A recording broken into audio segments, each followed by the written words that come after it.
अरहंताणम नमो अरहंताणम नमो अरहंताणम। जब जीवन की दृष्टि बदलती है तो कर्म बंद नहीं होता, कर्म तो चालू रहता है। आदमी कर्म को कैसे छोड़ सकता है, प्रवृत्ति को कैसे छोड़ सकता है? जब तक शरीर है तब तक प्रवृत्ति को नहीं छोड़ सकता, किंतु प्रवृत्ति के साथ आने वाली मूर्छा बदल जाती, आसक्ति कम हो जाती है, उसमें बहुत बड़ा परिवर्तन आता है। अरिष्ट नेमि की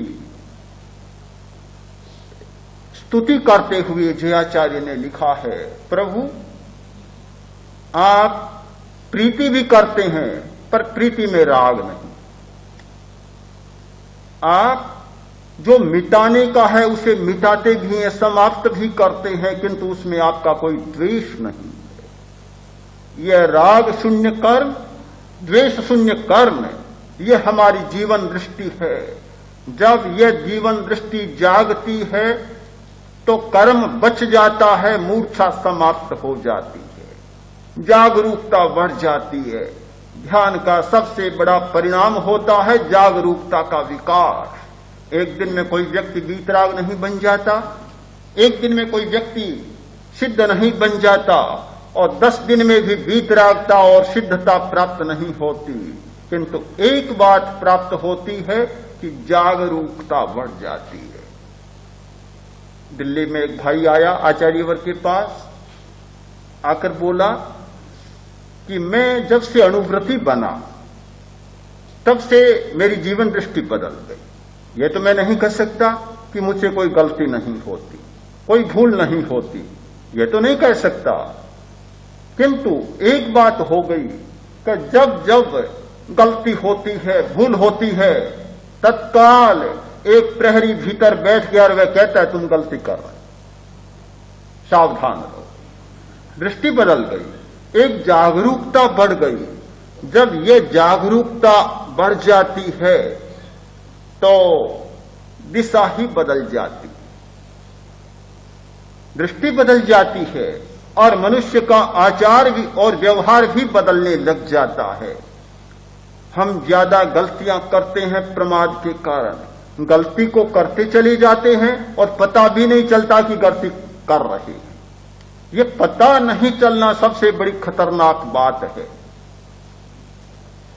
दिन भर बकवास करता चला जाता है, पता भी नहीं चलता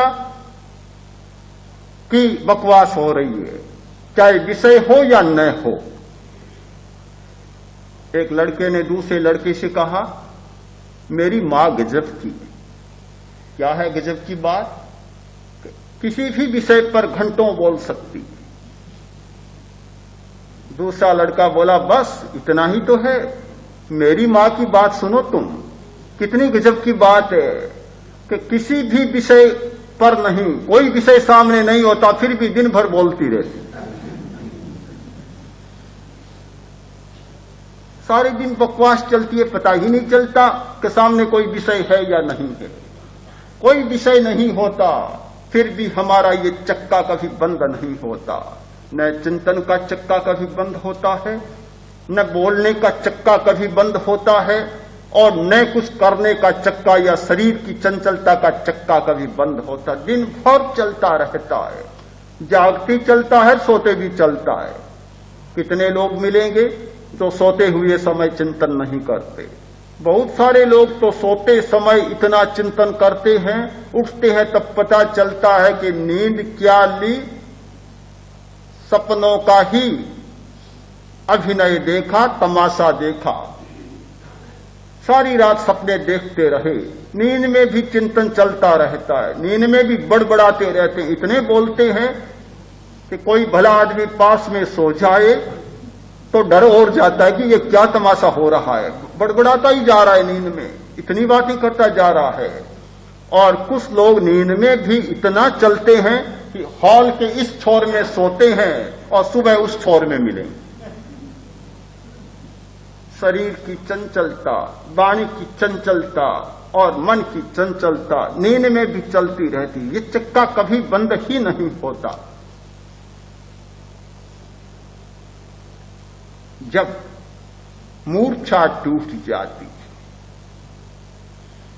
जागरूकता बढ़ती है, तो फिर शरीर भी कोई प्रवृत्ति करेगा तो अनावश्यक नहीं होगी, मात्र आवश्यक होगी। पूरी जागरूकता उस प्रवृत्ति के साथ रहेगी। वचन भी होगा तो पूरी जागरूकता उसके साथ होगी, और चिंतन होगा तो पूरी जागरूकता के साथ। फिर नींद नहीं होगी, सपना नहीं होगा, मूर्छा नहीं होगी। ये जागरूकता का विकास ध्यान की बहुत बड़ी उपलब्धि है। जो व्यक्ति जागरूक बन गया, हर प्रवृत्ति में, हर कार्य में जागरूक बन गया, उसका सारा जीवन दर्शन ही अलग प्रकार का हो गया। वह गलती भी करता है तो जानते हुए करता है, और जब जानते हुए गलती करेगा तो बहुत बार गलती नहीं कर पाएगा। कभी कभार कर सकता है, प्रारंभ में कर सकता है, किंतु जागरूकता का बिंदु जैसे जैसे आगे बढ़ेगा फिर वह गलती नहीं कर पाएगा, एकदम उसको पकड़ लेगी। हठ योग की चर्चा इस प्रसंग में करना चाहता हूं कि पुरुष को स्वप्न दोष होता है, सोते सोते वीर्यपात हो जाता है। इसलिए होता है कि मूर्छा होती है, नींद होती है। किंतु जब जागरूकता बढ़ती है तब क्या होता है, इसे भी हम जान लें। स्वप्न दोष होता है अपान वायु की का परिस्थिति में। अपान वायु दूषित होता है तो स्वप्न दोष होता है, अपान वायु कुपित होता है तो स्वप्न दोष होता है। मल, मूत्र, वीर्य, रज, इन सबको बाहर फेंकना अपान वायु का काम है। यह हमारी एक प्राण धारा है जो उत्सर्ग का काम करती है। किंतु साधना करते करते जब प्राण वायु जाग जाती है,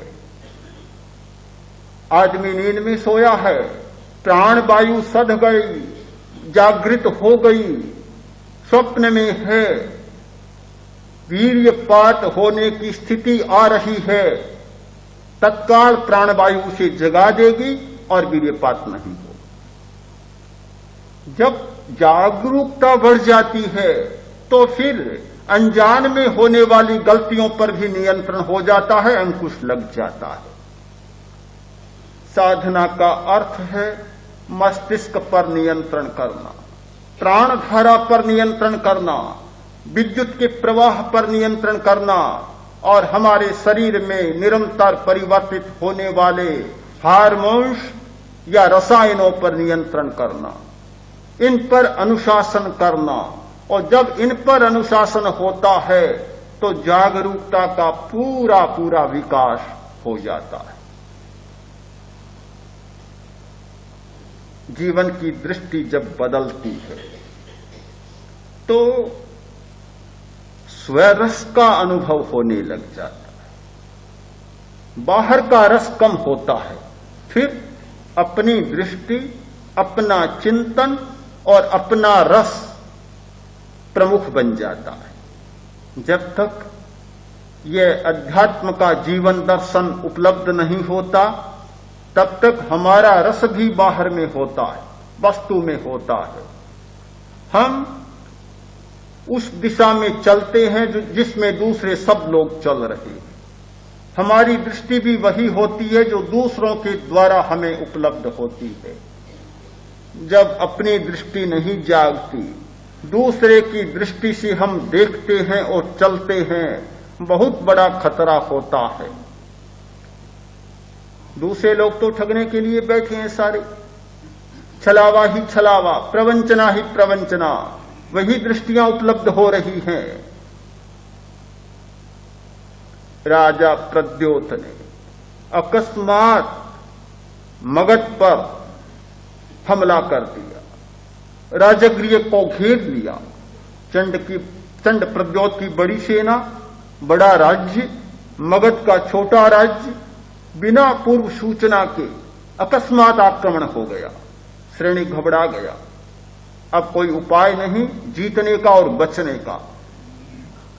अभय कुमार को बुलाया, बोला मंत्री क्या करें, बड़ी कठिनाई हो गई, बड़ी मुसीबत, अब क्या करें, कोई उपाय नहीं।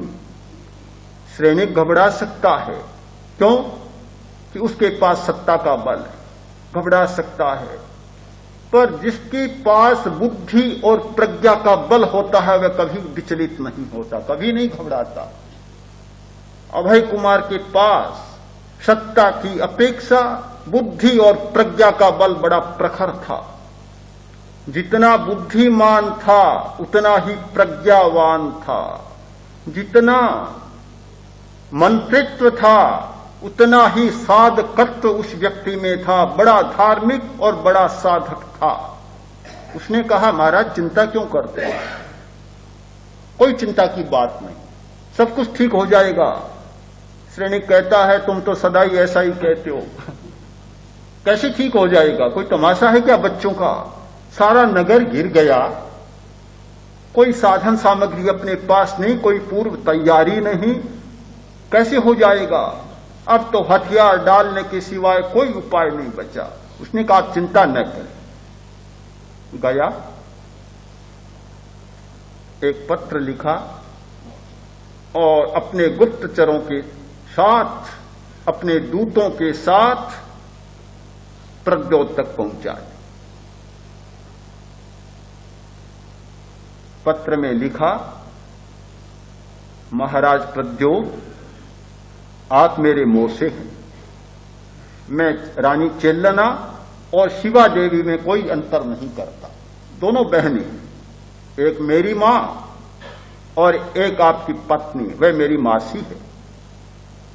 तो आप आ गए, पर मैं देखता हूं आपको बड़ी मुसीबत का सामना करना पड़ेगा और आप बंदी बन जाएंगे।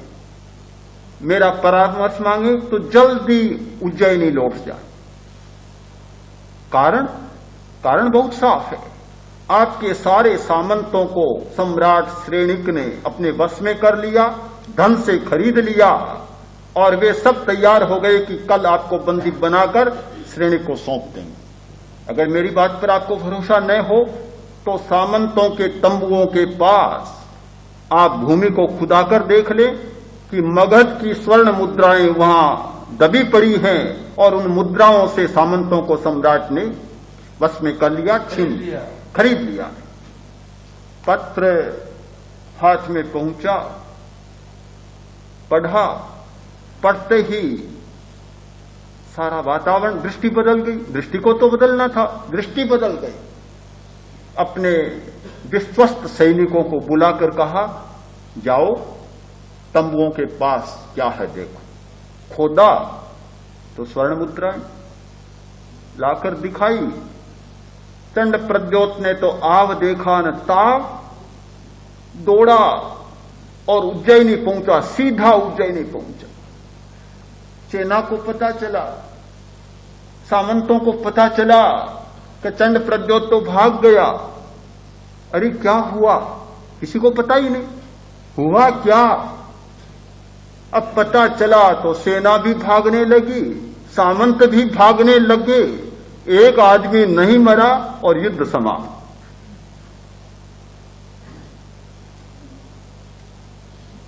क्यों हुआ ऐसा? दृष्टि बदल गई। जब दृष्टि बदल जाती है तो फिर सब कुछ बदल जाता है। प्रश्न है दृष्टि को बदलने का। ऐसी बुद्धि मिले, ऐसी प्रज्ञा जागे कि दृष्टि बदल जाए।